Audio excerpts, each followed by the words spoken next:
Fleet Admiral Hyun watched the human fleet arrive at the Kepler 442 system and tried to understand what he was seeing. 43 ships. That was all the humans had brought. 43 ships to face a wrack swarm that numbered in the thousands. It looked like suicide. It looked like the humans had come here to die. But when Hyun looked at the tactical displays, when he saw how the human ships moved and positioned themselves, he realized something disturbing. The humans were not afraid. They were eager. Ambassador Erin was aboard Hyun's flagship as an observer. She stood next to him on the command deck, watching the same displays. She looked calm. Too calm for someone about to enter a battle where they were outnumbered more than 20-1. Ambassador, Hyun said carefully, I must ask, are you certain about this? Your forces are vastly outnumbered. According to my tactical computer, your chances of survival are less than 2%. Aaron smiled. Your tactical computer does not understand how humans fight, Admiral. Watch and learn. Commander Day's voice came through the communication channel. All human vessels, this is Day. Begin Operation Hammerstrike. Show these things why Earth does not lose. What happened next would haunt Hyun's dreams for the rest of his life. The human ships did not form defensive positions. They did not try to preserve themselves for a strategic retreat. Instead, they accelerated, directly toward the wrack swarm, at speeds that should have been impossible. They are using their faster-than-light drives in normal space, Hyun's science officer reported, his voice filled with shock. They are accelerating to near light speeds. Admiral, if they collide with anything at those velocities, the energy release will be catastrophic. That is exactly what they are planning, Aaron said calmly. We call it kinetic bombardment. Your scientists probably told you it was theoretically possible but too dangerous to actually use. We use it all the time. The first human ship hit the wrack swarm at 90% of light speed. The explosion registered on sensors across the entire star system. In an instant, hundreds of Virax bioships simply ceased to exist, converted into expanding clouds of plasma by the sheer kinetic energy of the impact. But the humans were not done. While the Vraks were still recovering from the shock, dozens of small objects launched from the other human ships. They looked like simple metal containers, but when they detonated throughout the Vraks formation, Hyun realized they were bombs, nuclear bombs. You are using atomic weapons, Hyun said, unable to keep the horror from his voice. In space combat, that violates every council military regulation. We never signed your regulations, Aaron replied. And the Vraks certainly did not. Why would we fight with one hand tied behind our backs when the enemy uses every weapon they have? The nuclear detonations created electromagnetic pulses that disrupted the Vraks' bioelectrical systems. Thousands of their ships went dark, drifting helplessly. Before they could recover, more human weapons struck. These were different. Biological agents. Viruses designed specifically to attack the Vraks' biomechanical technology. How? Hyun demanded. How do you have biological weapons that work against the Vraks? We have been studying them for months and found no weaknesses. You studied them for months, Aaron said. We studied your data for 6 days. We found 17 different vulnerabilities. Humans are very good at finding ways to kill things, Admiral. It is what we do best. Throughout the battle, the humans broadcast messages on all frequencies. The messages were not in any language Hyun recognized at first. Then he realized they were using sound. Pure sound. Frequencies designed to cause fear and confusion in organic brains. Psychological warfare on a scale he had never imagined. The Vraks tried to adapt. They always adapted. But the humans changed tactics faster than the Vraks could respond. Every time the Vraks developed a defense, the humans switched to a different attack. Kinetic weapons, energy weapons, biological weapons, psychological weapons, cyber attacks on the Vraks' neural networks. The humans used everything. And then Hyun saw something that made him question everything he thought he knew about warfare. 3 human ships, damaged beyond repair, turned toward the largest Vraks vessel and accelerated. Their crews were still aboard. They could have evacuated, but they did not. They are performing suicide attacks, Hyun whispered. Their own people. They are killing themselves to destroy the enemy. They volunteered, Aaron said quietly. Every human in this fleet knows they might not go home. But they came anyway, because that is what we do. We fight, we sacrifice. We do whatever it takes to win. The 3 ships hit their target simultaneously. The largest Vraks vessel, the one that had been coordinating the entire swarm, broke apart. Without its guidance, the remaining Vraks ships lost cohesion. They began to scatter, Now, Day's voice commanded, execute final phase. Hundreds of small drones emerged from the surviving human ships. They were not armed with conventional weapons.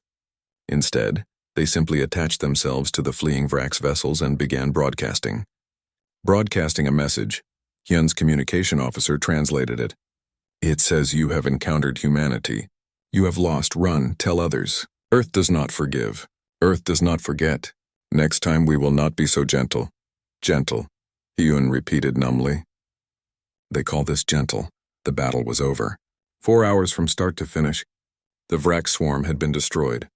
Of the 43 human ships, 18 remained operational. But they had won.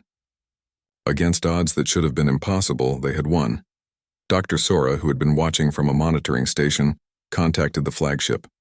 Admiral, I have been analyzing the human tactics. This was not just a battle. This was an experiment.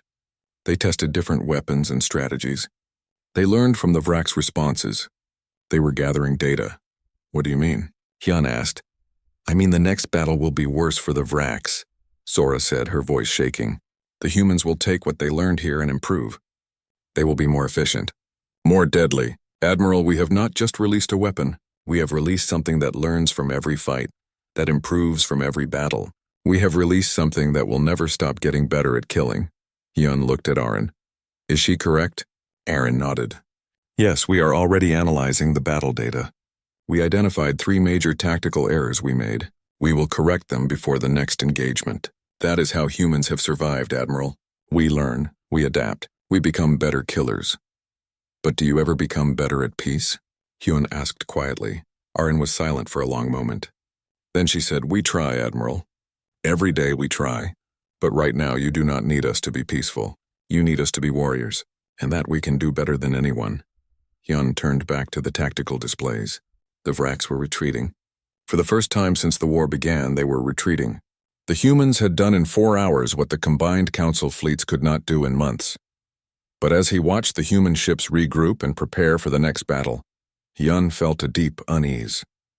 The council had released the humans to fight the Vrax. But who would protect the galaxy from the humans once the Vrax were defeated? He hoped they had made the right choice, because there was no going back now. Captain Jinho had prepared for many scenarios in his diplomatic training. First contact with hostile species, negotiations during military conflicts, cultural misunderstandings that could lead to war. But nothing had prepared him for what he saw when his ship emerged from faster-than-light travel at the edge of the Sol system. The sensor displays lit up like a festival celebration. Thousands of signals, space stations orbiting every major planet, asteroid mining colonies, defense satellites, weapons platforms that registered energy signatures far beyond what the humans should have been capable of producing. And ships. So many ships. How is this possible? His second officer whispered. They were barely capable of chemical rockets 200 years ago. Jinho stared at the display and felt a cold weight settle in his stomach. The humans had not just survived their quarantine. They had thrived. Without any help from the galactic community, they had built an entire interplanetary civilization. And from what he could see, they had built it with war in mind. Before Jinho could order his communications officer to send their prepared greeting, the ship's alarm systems activated. 6 human vessels had appeared around them. Not from faster-than-light travel. They had simply been there, invisible to sensors, waiting. They were using stealth technology, his tactical officer reported, his voice shaking slightly. We never detected them. They could have destroyed us at any moment. A communication channel opened before Jinho could respond. The face that appeared on the screen was human. Male, with dark hair and eyes that seemed to look right through Jinho. The human smiled, but it was not a friendly smile. I am Commander Day of the United Earth Defense Force, the human said in perfect galactic standard language. We detected your ship the moment you entered our system. We have been tracking you since you left Council Space 3 days ago. Welcome to Earth. Or rather, welcome back to Earth. It has been a while since your people visited us. Jinho tried to keep his voice steady. Commander Day, I am Captain Jinho of the Galactic Council Diplomatic Corps. We come in peace. We wish to speak with your leadership about a matter of great importance. Dee laughed. It was not a pleasant sound. Peace. That is an interesting word coming from the people who locked us in our own system for 2 centuries. Tell me, Captain, did you come in peace when you decided we were too dangerous to join your precious council? Did you come in peace when you built a barrier around our sun and told us we could never leave? That decision was made before my time, Jinho said carefully. I understand your anger, but circumstances have changed. We need your help. Oh, we know, Day said. We have been listening. Did you think your quarantine barrier blocked everything? We have been monitoring your communications for the past 70 years. We know all about the Vraks. We know they are destroying your worlds. We know you are losing. So now, after 200 years of treating us like dangerous animals, you come asking for help. How desperate are you, Captain? Jinho felt his face flush with embarrassment. The humans had been watching them, learning about them, preparing. While the council had assumed the quarantine was working perfectly, the humans had found ways around it. Very desperate, Jinho admitted. There was no point in lying. The Vraks will reach our core worlds in weeks. Without help, the Galactic Council will fall. Billions will die. We are asking for your assistance. Day's smile faded. At least you are honest. That is more than your predecessors were. They told us the quarantine was for our own protection, for our own good. They lied to us, Captain. They were afraid of us, and they were right to be. Another human appeared on the screen. This one was female, older, with sharp eyes and a bearing that suggested authority. I am Ambassador Aaron, she said. I speak for the United Earth government in matters of external relations. Commander Day, please stand down. Captain Jinho, you will be escorted to Earth. We will hear your request formally. But understand this. If we agree to help you, it will not be out of charity. It will be because we want something in return. What do you want? Jinho asked. Everything, Aaron said simply. Full membership in the Galactic Council. Removal of all quarantine restrictions. Access to all council technology and trade routes. And a formal apology for 2 centuries of imprisonment. Those are our terms. Non-negotiable. Jinho felt relief wash over him. They were willing to negotiate. That was more than he had hoped for. I believe those terms can be met. The Council has already voted to offer you full membership in exchange for military assistance. Good, Aaron said. Then we have much to discuss. Follow the escort ships to Earth. We will talk there. The journey to Earth took 6 hours. Jinho spent that time reviewing everything his sensors could tell him about the human civilization. What he saw both impressed and terrified him. The humans had not just developed faster than light travel. They had weaponized it. Their ships could jump directly into combat ranges. Their defense satellites used weapons that bent space-time itself. And everywhere he looked, he saw evidence of military thinking. When they finally landed at what the humans called Geneva Spaceport, Jinho was escorted to a meeting room deep underground. Aaron was waiting for him along with several other humans. One was introduced as Dr. Wu, a theoretical physicist. Another was Commander Day, who had followed them to Earth. Let me be clear about something, Captain, Aaron began. We know exactly what we are. We know why your people feared us. And we know that you still fear us now. But you need us anyway. So let us talk honestly. You want us to fight the Vraks. You want us to be your weapon. Is that correct? Jinho nodded slowly. Yes, that is essentially correct. Then you need to understand what you are asking, Day said, leaning forward. When we fight, we do not fight the way you do. We have read your military doctrines. You fight to minimize casualties, to preserve resources, to follow rules of engagement. We do not have those limitations. We fight to win, Aaron continued. We fight to break the enemy completely. We use every advantage, every weapon, every tactic available to us. We do not believe in fair fights, Captain. We believe in survival. If you ask us to fight the Vraks, we will destroy them utterly, completely, without mercy. Are you prepared for that? Jinho thought about the reports he had read. 17 systems destroyed, billions dead. The Vraks showed no mercy either. Perhaps fighting without mercy was exactly what was needed. Yes, he said. We are prepared. The Vraks have shown us what it means to fight an enemy that does not follow rules. We need someone who can fight them on their own terms. Dr. Wu spoke for the first time. You should know something else, Captain. We have been preparing for this moment for a long time. When your people quarantined us, we assumed you might eventually try to eliminate us completely. So we prepared. We built weapons. We developed strategies. We made plans to fight the entire Galactic Council if necessary. What you see around you is the result of 2 centuries of focused military development. We could destroy your council, Day added quietly, if we wanted to. We have run the simulations. We know how. But we do not want that. We want to join you, to be part of something larger, to explore the galaxy, to make friends instead of enemies. But make no mistake, if you betray us again, if you try to lock us away again, we will respond. And you will not like our response. Jinho felt cold sweat on his skin. The humans were not just dangerous. They were more dangerous than anyone had realized. But they were also offering their hand in friendship. Or at least in alliance, I understand, he said. And I believe the Council will accept your terms. When can you be ready to deploy? Aaron smiled. This time it was a real smile. Captain, we have been ready for 200 years. Give us the coordinates and we will show the Vrax what it means to fight humanity. Fleet Admiral Hyun stood in the Great Council chamber and felt his 3 hearts beating faster than they should. Around him, the representatives of 49 different species sat in their designated seats, their faces showing the same emotion he felt. Fear. Pure, simple fear. The holographic display in the center of the room showed the latest reports. 17 star systems had fallen to the Vrax in just 3 weeks. Billions were dead. Entire planets had been consumed by the biomechanical horrors that made up the Vrax collective. Every military strategy had failed. Every diplomatic attempt had been ignored. The Vrax did not negotiate. They only consumed. Hyun had served in the Talon military for 47 cycles.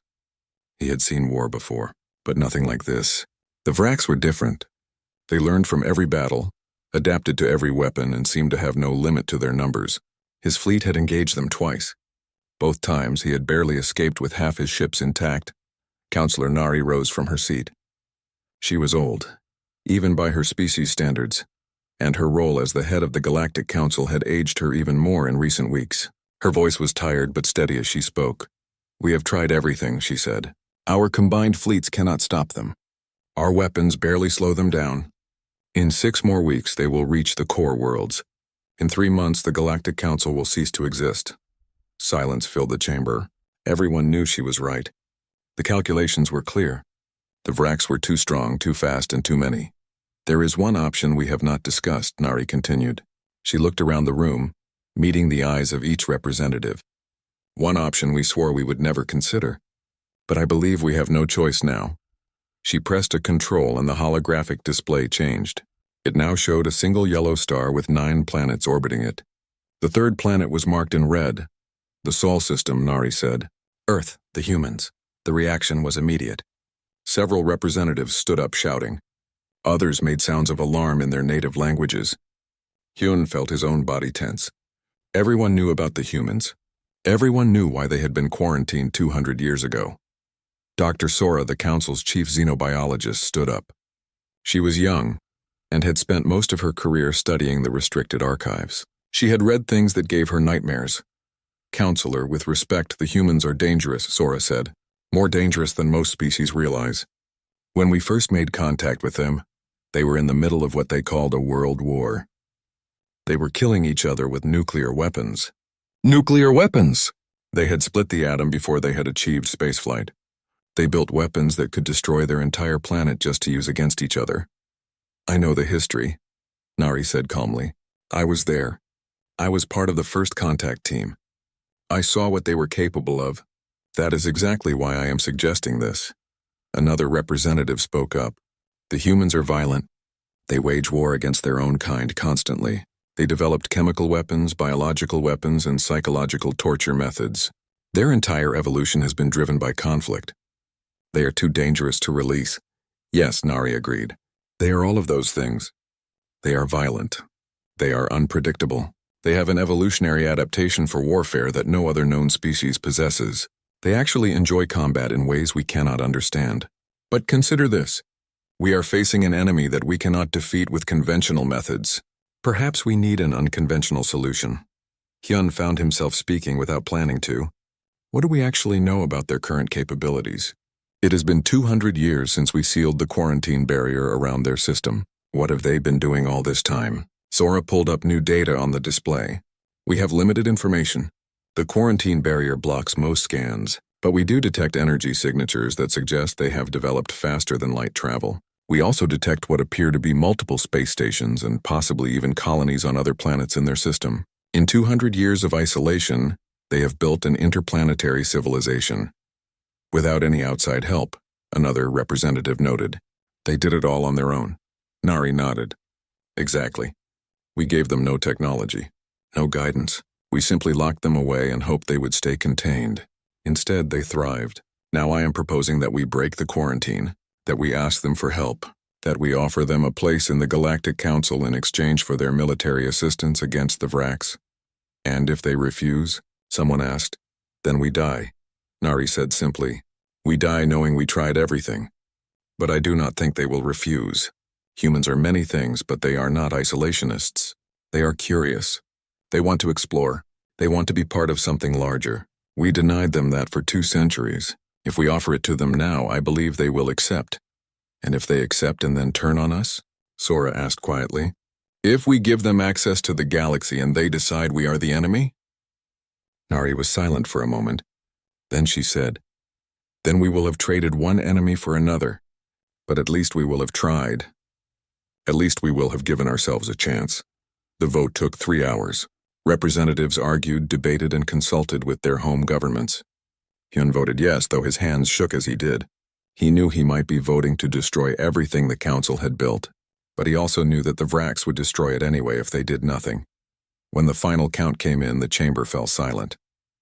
47 votes in favor, 3 votes against. The motion had passed. The quarantine would be broken. The humans would be contacted. Nari stood and announced the result. Her voice did not waver, but Hyun could see the fear in her eyes. The decision is made.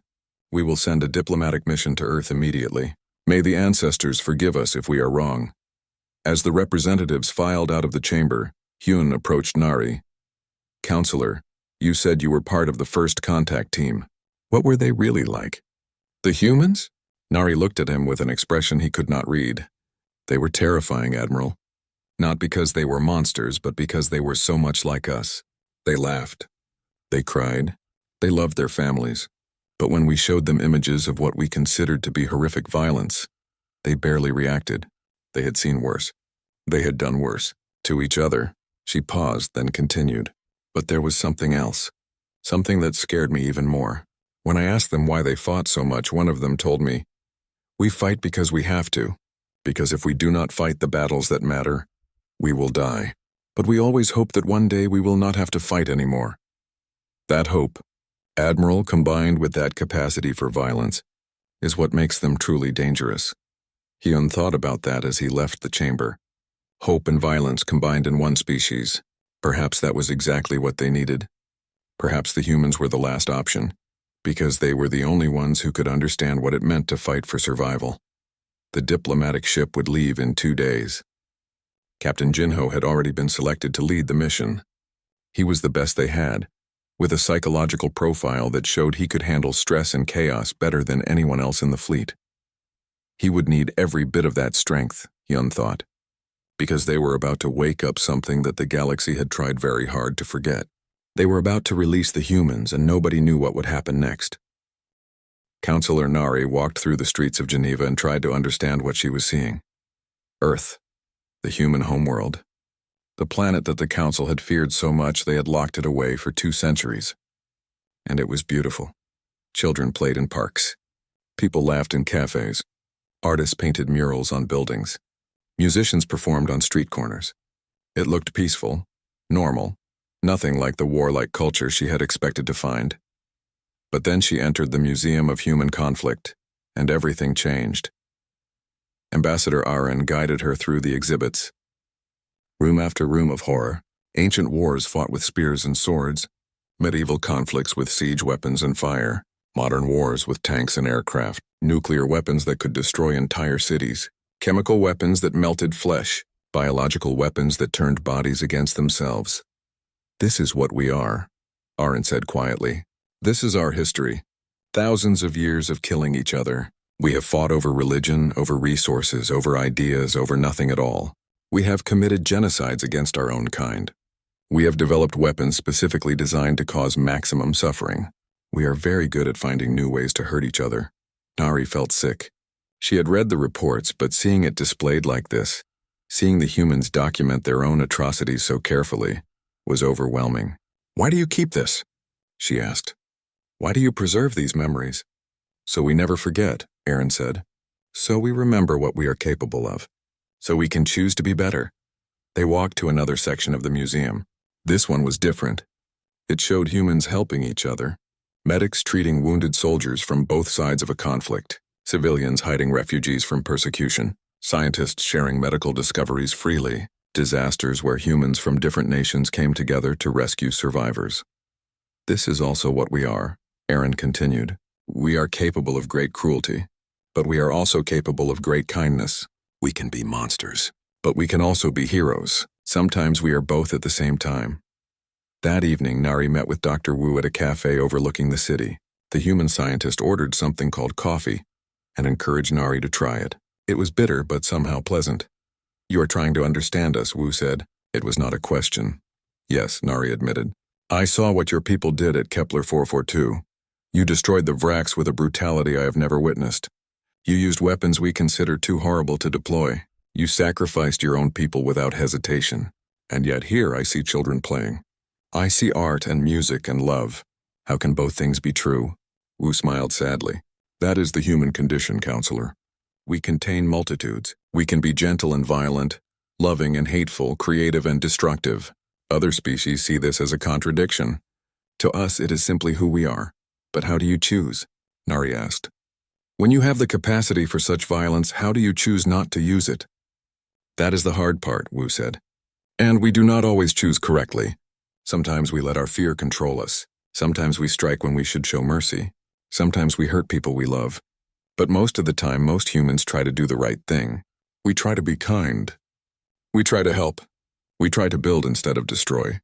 You think we are good at war," Wu continued. "We are not. We are good at surviving. War is just one tool for survival, but so is cooperation. So is compassion. So is sacrifice for others. We use all these tools. The question is not whether humans are violent or peaceful. The question is which tool is needed for the situation." Nari thought about this. "So when we asked you to fight the Vrax, you chose violence because it was the right tool for survival?" "Exactly," Wu said. "The Vrax cannot be reasoned with. They cannot be negotiated with. They only understand force, so we use force. But that does not mean we enjoy it. Many of the soldiers who fought at Kepler 442 will have nightmares for years. They will struggle with what they did. But they did it anyway because it was necessary.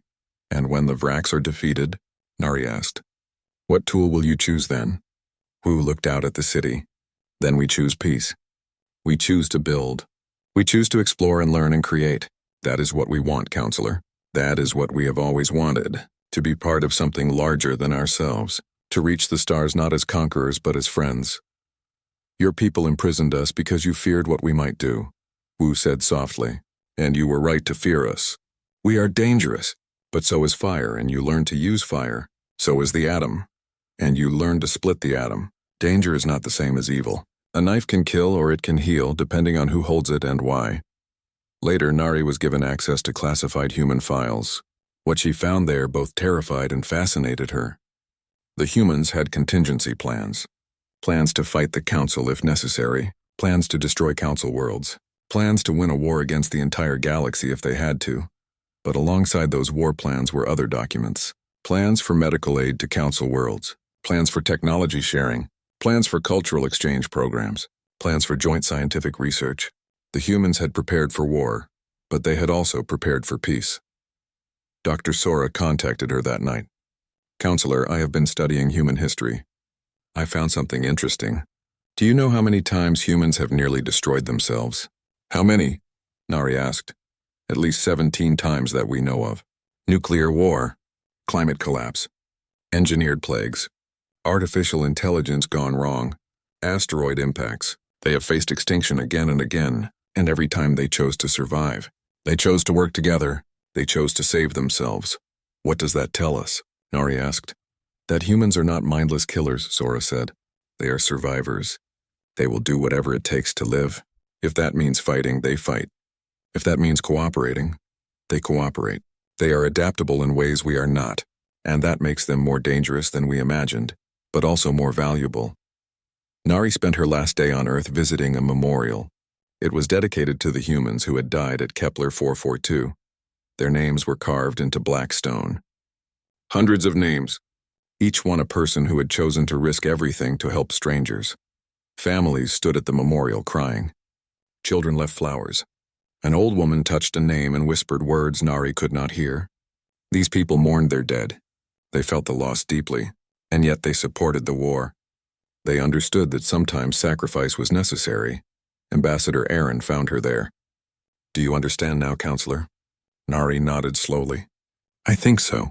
You are not warriors because you love violence. You are warriors because you love something enough to fight for it. You love your families, your world, your future, and now perhaps you are learning to love the galaxy too. Yes, Aaron said. That is exactly right. We fight because we have something worth fighting for, and we will fight for the Council now because we have chosen to make the galaxy our home. Because we have chosen to protect it. Not because you ordered us to, but because we decided it matters. Nari looked at the names on the memorial again. I hope we have not made a mistake, she said quietly.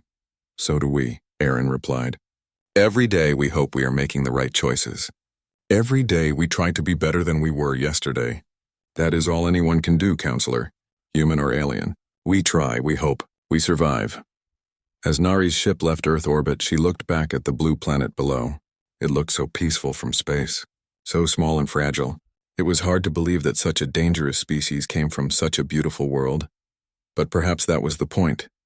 Perhaps beauty and danger were not opposites. Perhaps they were two sides of the same coin. And perhaps humanity, with all its contradictions and complexities, was exactly what the galaxy needed. She just hoped the galaxy was ready for them. The Vrax homeworld appeared on the tactical displays like a dark jewel. 4 months of constant warfare had brought the human fleet here, to the heart of the collective. Fleet Admiral Hyun watched from his flagship as Commander Day coordinated the final assault with Captain Jinho, providing support from a council battle group. The humans had won every engagement. They had pushed the Vrax back system by system, world by world. Their tactics had evolved with each battle. Their weapons had become more efficient. Their strategies more deadly. The Vrax, who had seemed unstoppable 4 months ago, were now defending their last stronghold. But the cost had been high. Of the original human fleet, less than half remained. Thousands of human soldiers had died. Entire ships had been sacrificed. And yet the humans kept pushing forward, kept fighting, kept winning. Hyun had learned to respect them, even to fear them a little, but he had also learned to trust them. They were brutal in battle, but they treated prisoners with mercy. They used terrible weapons, but only against military targets. They were not the mindless killers he had feared. They were professional soldiers doing a terrible job. The final bombardment was ready. Human vessels had positioned themselves around the Vrax homeworld. Their weapons were charged. One command from Day and the planet would be sterilized. Every living thing on the surface would die. The Vrax collective would cease to exist, but then something unexpected happened. Day opened a communication channel to the Vrax Overmind, the collective intelligence that controlled all Vrax forces, and he spoke. Vrax Overmind, this is Commander Day of the human fleet. We have defeated your forces. We have destroyed your ships. We have cornered you on your homeworld. Our weapons are ready to finish this war. But before we do, I want to give you a choice. There was silence.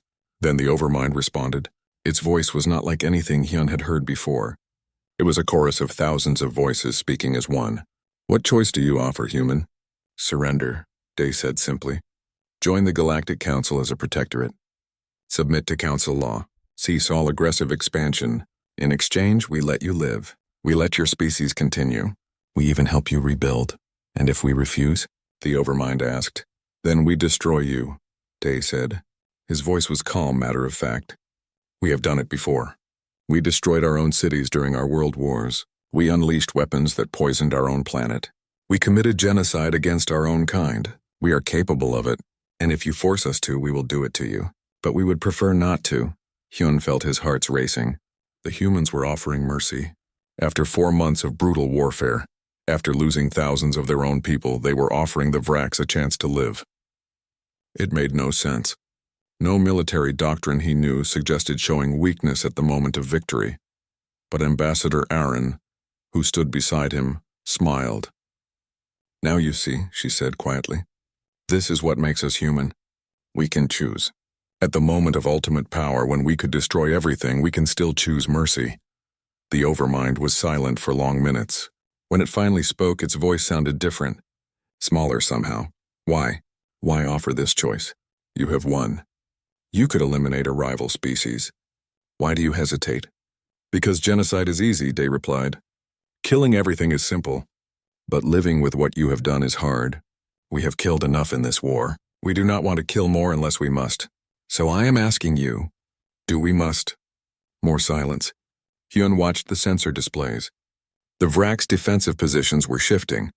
They were powering down weapons, withdrawing forces, making themselves vulnerable. We surrender, the Overmind said. We accept Council Protectorate status. We will cease aggressive expansion. We will submit to your laws. But know this, humans. We do not surrender because we believe you are merciful. We surrender because we believe you are capable of anything. You terrify us in ways no species has before. You fight with the rage of beasts but think with the clarity of machines. You are unpredictable, chaotic, dangerous. I'm good, Day said. Stay terrified. Remember what happens to species that threaten the Council. Remember what humans can do when pushed. But also remember this. We chose to spare you. We chose mercy over vengeance. Remember that too. The communication ended. Throughout the fleet, alarms were silencing. Weapons were powering down. The war was over. The Vraks had surrendered. For the first time in living memory, the collective had been defeated and chose submission over extinction. Counselor Nari's voice came over the command channel. Commander Day, this is Counselor Nari. I want to thank you. On behalf of the entire Galactic Council, thank you. You have saved us. Thank you, Counselor, Day replied. But the real work starts now. Making peace is harder than making war. Helping the Vraks rebuild will be more difficult than destroying them. Are you ready for that? With human help, yes, Nari said. We will face it together. As allies, as partners, as members of the same council. Later, Hyun found himself on the observation deck with Captain Jinho. They watched the Vraks' homeworld together. From this distance, it looked peaceful. It was hard to believe a war had just ended here. They scared me, Jinho admitted. The humans. When I first met them, I thought they might be worse than the Vraks. I thought we had made a terrible mistake. And now? Hyun asked. Now I think we made the only choice we could, Jinho said. The humans are dangerous. But they are dangerous in a controlled way. They know what they are. They understand their own capacity for violence. And that understanding makes them choose carefully. Other species are dangerous because they do not realize it. Humans are dangerous because they do. Dr. Sora joined them. She had been analyzing data from the entire campaign. I have completed my report for the Council, she said. It makes for interesting reading. What did you conclude? Hyun asked. That humanity is the most paradoxical species I have ever studied, Sora said. They are capable of extreme violence and extreme compassion, often simultaneously. They can destroy entire planets but cry over a single death. They prepare for war constantly but dream of peace desperately. They are survivors who refuse to simply survive. They want to thrive, to explore, to create, to love. My recommendation to the Council is simple, Sora continued. Accept humans as full members. Not as weapons to be used and discarded, but as equals. Learn from them. Let them learn from us. Together we might become something better than either species could be alone. Will the Council accept that? Jinho asked. They will have to, Hyun said. The humans just proved they could destroy the Council if they wanted to. But instead of conquering us, they saved us. Instead of dominating us, they offered partnership. The Council would be foolish to reject that. Ambassador Aaron appeared in the observation deck. She looked tired. The war had aged her, but she was smiling. It is done, she said. The Vraks have agreed to all terms. Council observers are already en route to begin the integration process. The war is officially over. What will you do now? Hyun asked her. Go home, Aaron said. Back to Earth, rest. Remember everyone we lost. Mourn them properly. Then return and help build the peace. That is what we do, Admiral. We fight when we must, but when the fighting is done, we heal. We rebuild. We try to make something better from the ashes. Will you succeed? Sora asked quietly. Aaron shrugged. I do not know. We are still learning how to be part of something larger than ourselves. We spent 200 years isolated preparing for war with you. Now we need to learn how to be friends. It will be difficult. We will make mistakes, but we will try. That is all anyone can ask. Commander Day's final message to the human fleet was broadcast across all channels. Hyun heard it and felt something shift in his understanding. All human vessels, this is Commander Day. The war is over. We won, but remember the cost. Remember the friends we lost. Remember the enemy we spared. We came here as weapons. We leave as peacemakers. That is the human way. We fight so that others do not have to. We kill so that life can continue. We are the last option, and we pray every day that we never have to be used again. But if we are needed, Day continued, we will answer, because that is what humanity does. We protect, we serve, we sacrifice. Not because we want to, but because someone must. And if not us, then who? As the fleet prepared to return to their respective homeworlds, Hyun reflected on everything that had happened. 4 months ago, the Council had been facing extinction. They had made a desperate choice. They had released the humans. It had been the right choice. But more than that, it had been the beginning of something new. A galaxy where humans and aliens could work together, where strength was paired with wisdom, where violence was controlled by choice. The humans had been the last option. But perhaps, Hyun thought, they would prove to be the best option. Not because they were perfect, but because they understood their own imperfection. Not because they were peaceful, but because they chose peace when they could. And in a dangerous galaxy, maybe that was exactly what everyone needed.